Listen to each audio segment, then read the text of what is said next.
Assalamu alaikum and welcome to another edition of Morning Break. I'm Naveen Raza. And I'm Humera Mirza. We have another fantastic show lined up for you today with our regular features such as Ask the Life Coach and Book of the Week.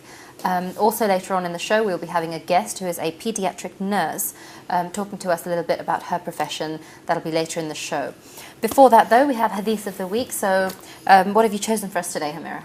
We have, I love this hadith, it's from Imam Musa al-Kadhim alayhi salam. So it's the reason I love it is because it's very short and very simple, and it's actually how we should live our life. It's kindness is half of life. Now, I don't know how you interpret that, but I think I personally find that amazing. One, if you look at the life of the Imam or any of our Imams, they suffered so greatly due to people and due to oppression and worldly things, and yet kindness features as half of life. Okay, so you often hear, for example, to people talking about if you can get married, you've completed half your deen. Well, actually, the emphasis here is on how important kindness is, and I think that that's one of those things that we often overlook in terms of how important akhlaq is with everyone around you. I agree. I think it's great that you chose the hadith from the 7th Imam alayhi salam because we tend to know, and we say this a lot, especially in Muharram, we know a lot about Imam Ali alayhi salam, we know a lot about Imam Hussein alayhi salam, but the other Imams we tend to not know so much about them and their lives. And this is a very simple hadith that we can memorize. It doesn't take much to remember kindness, and so we can. It's something that we can repeat and quote, which is great. The other thing is that the Rasulullah always said that I was sent to perfect your akhlaq. So it's very, very powerful to hear him say, to hear that he said, I was sent to perfect your akhlaq. He didn't say, I was sent to give you the message, or I was sent to teach you the rules, or I was sent to give you the Quran. He was sent to perfect our akhlaq. And if we can manage to perfect our akhlaq according to Islam, then really that's all we really need to do. So. Absolutely. And like you said, it's one of those short and kind of chirpy hadith actually, which aren't hard to remember at all. Exactly. And there's loads of them out there. They don't have to be so in-depth to particularly mean anything more than the other ones do. So, and we should, I think, analyse it a bit more in terms of what does kindness mean, So what does kindness mean to you? It's individual to each person. Absolutely. Yeah. And it doesn't have to apply just to, your family or your community. I think sometimes we can become a little bit insular, can't we, in the way that we live our lives. And it's kind of me, my friends, my mosque, my work, and then that's it. But actually, we need to see that we're setting an example, especially women. When we cover ourselves and we wear hijab, we are representing every other Muslim woman that's out there. So when somebody sees us in the street, they are seeing the entire female Muslim population in each one of us. So if we can show a bit of kindness, to strangers or to people, our neighbours, or people that we might not know necessarily that well, it goes a long way to promoting the positives about Islam, because I think we hear so much negativity in the news about Islam and about Muslim women being oppressed, and Muslim women this and Muslim women that. So I think it's a very easy way of tabligh, actually, of teaching people about Islam and what values Islam holds dear. Definitely. And I think often, like you said, that we really need to look at the meaning of kindness there, because often these kind of things, I think the humanity side of Islam, which plays such a big part, is overlooked a lot of the time, because we're constantly telling ourselves what we are and aren't supposed to do. And I always laugh with friends about how when I went for my job interview in the job that I'm in now, they asked me about my opinion on humanity, actually. And I'm sure it was a test to see. Absolutely. And I'm sure they wanted to see, okay, this is Muslim girl, let's see how she actually views tolerance towards different kind of people. And I use the example of Imam Ali alayhi salam, where he talks about if a man is not your brother in Islam, he's your brother in humanity. And this is a very similar thing, that we have to make sure that we leave a lasting impression on people, not only as Muslims, but as human beings. We are creations of Allah. We need to make sure that we show that love that is inherent in all of us. I agree. And the other thing is that akhlaq is a manifestation of, your akhlaq and how you behave is actually a manifestation of where you are on your spiritual path. So it's a reflection of your spirituality. And I think that's very important for us to remember, because that will help us to, work towards the kind of person that we want to be. So excellent choice of hadith. Thank you for sharing that. Thank you. Okay, so if you have any comments or any questions or indeed any suggestions for further shows, anything you'd like to tell us about, you can email us on morningbreak@Ahlulbayt TV. We'd love to hear from you. We'd love to hear any comments and suggestions you have. Now, our team recently attended an event that was hosted by the Ansar Youth Project. Let's take a quick look at what they had to say.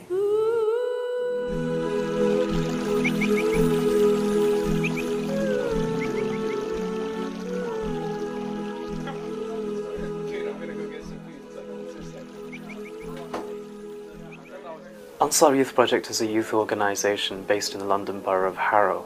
We engage with about 400 young people from across the area, from disadvantaged Muslim communities, and we organise activities for them in order to encourage them to take part in society, to develop their life skills, and to give them opportunities that are going to broaden their horizons and help them to understand themselves and their communities far better. We run a youth club on a weekly basis where young people can walk in, can take part in a range of different activities. Each of the activities are aimed at creating some kind of learning objective whereby young people can grow and develop their personalities. We also have a mentoring scheme and a youth leadership program. And we have a whole range of monthly activities. A paintballing trip, a trip to Laser Quest, annual camps and residentials. So it's jam-packed with activities that young people can enjoy and have a place where they feel that they can belong and where they can find refuge away from all the troubles and trials of what it means to grow up as a young British Muslim in today's society. To find a place where you can feel secure, where you can feel understood is very, very difficult. With the generation gap, many young people don't feel even understood by their own parents. We at Ansar Youth Project use youth workers who are young people themselves. We're trained to listen and understand young people who are able to relate to their experiences and be able to support them and give them advice that makes sense to them. And I think that's what's really missing today in the Muslim community here in the UK. We at Ansar Youth Project are filling a gap in that market. We're providing services to young people which allow them to belong in one way to the society in which they live, but also feel that they can maintain their own Muslim identity. That identity conflict is so profound within Muslim communities. We believe that here at Ansar Youth Project we're helping to reconcile those conflicts in their identity. So we need young people between the age of 18 and 28 years who are willing to volunteer and train as youth workers. We also want Muslim community leaders out there to come and support projects like this. Unfortunately, many community leaders do not understand the importance of youth work. They feel that in some ways we're secularizing the faith, but this is completely untrue. We're out there to understand young people and to create a service that actually empathizes with their needs. We're appealing to Muslim community leaders to invest in services like this, and also to parents to encourage their children to take part and not keep them away from organizations that are there to meet the needs of young people.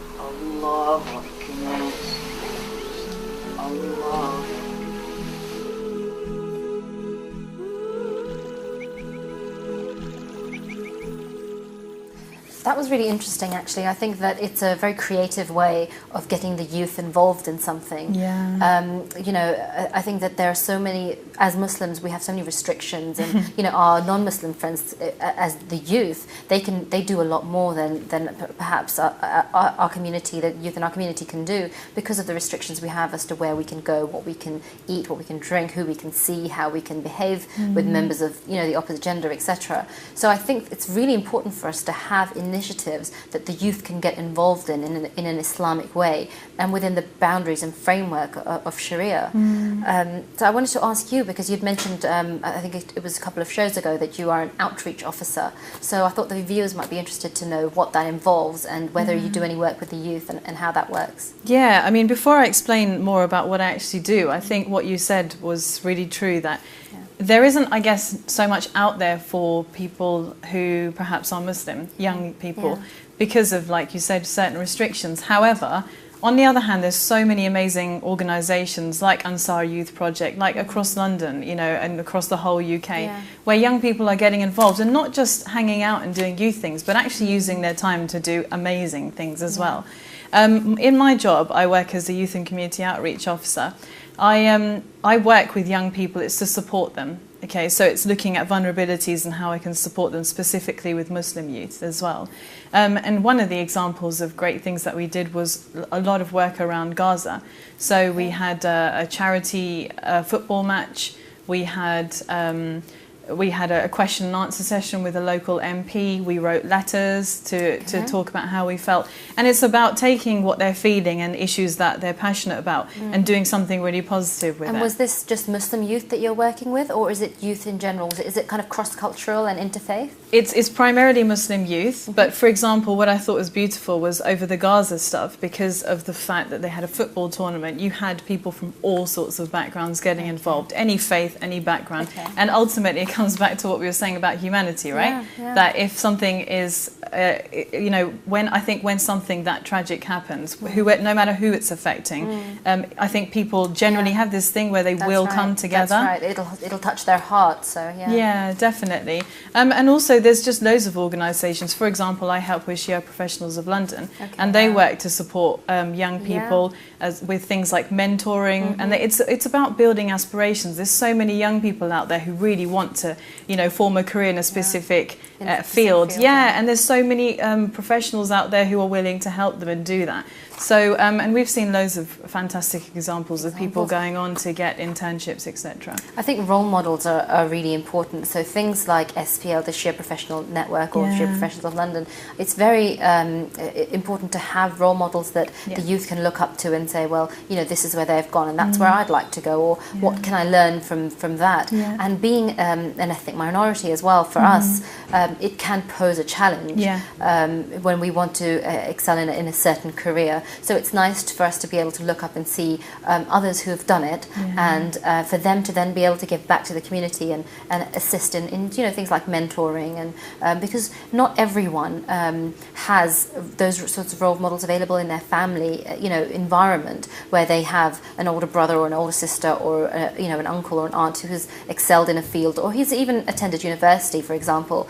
And I think that it can really do a lot to boost someone's confidence, to have to look up to a mentor and to have their kind of support going forward. Yeah, and not only, I mean, not only from a youth point of view, but also from an adult point of view, to network and mix with people who are successful in whatever their field is. And that's really important to mention, that there are so many people doing such fantastic work out there, which isn't anything to do with medicine, pharmacy, you know, and so it's really important to bring all those people together and to share that knowledge and experience as well. True. And I think also having social events where our youth can go and attend something in an Islamic environment, which is also fun for them. You know, I think we forget to have fun sometimes. Definitely. You know, we get so caught up in the rules, and this is what you can't do, this is what you can't do, this is what you can't do, and we forget that actually there is a whole world of things that you can do.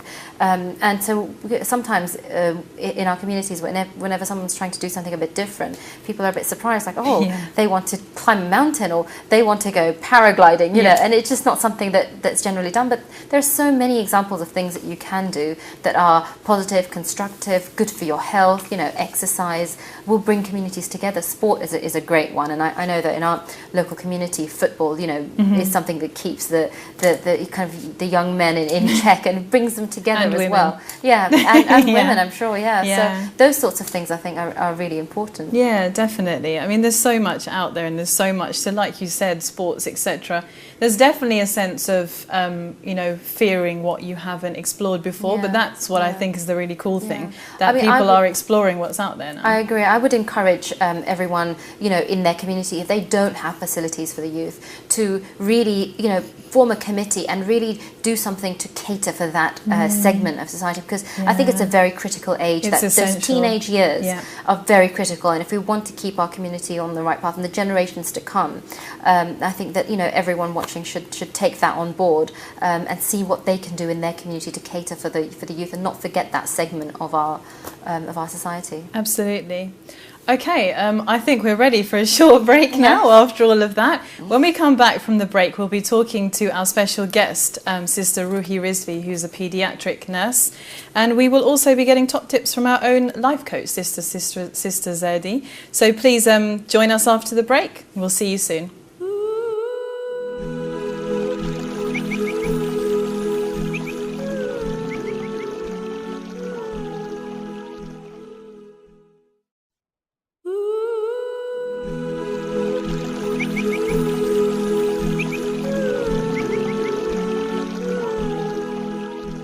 Assalamu alaikum and welcome to another edition of Morning Break. I'm Naveen Raza. And I'm Humera Mirza. We have another fantastic show lined up for you today with our regular features such as Ask the Life Coach and Book of the Week. Also later on in the show we'll be having a guest who is a pediatric nurse talking to us a little bit about her profession. That'll be later in the show. Before that though, we have Hadith of the Week. So what have you chosen for us today, Humera? We have, I love this hadith, it's from Imam Musa al-Kadhim alayhi salam. So it's the reason I love it is because it's very short and very simple, and it's actually how we should live our life. It's kindness is half of life. Now, I don't know how you interpret that, but I think I personally find that amazing. One, if you look at the life of the Imam or any of our Imams, they suffered so greatly due to people and due to oppression and worldly things, and yet kindness features as half of life. Okay, so you often hear, for example, to people talking about if you can get married, you've completed half your deen. Well, actually, the emphasis here is on how important kindness is, and I think that that's one of those things that we often overlook in terms of how important akhlaq is with everyone around you. I agree. I think it's great that you chose the hadith from the 7th Imam alayhi salam because we tend to know, and we say this a lot, especially in Muharram, we know a lot about Imam Ali alayhi salam, we know a lot about Imam Hussein alayhi salam, but the other Imams we tend to not know so much about them and their lives. And this is a very simple hadith that we can memorize. It doesn't take much to remember kindness, and so it's something that we can repeat and quote, which is great. The other thing is that the Rasul always said that I was sent to perfect your akhlaq. So it's very, very powerful to hear him say, to hear that he said, I was sent to perfect your akhlaq. He didn't say I was sent to give you the message, or I was sent to teach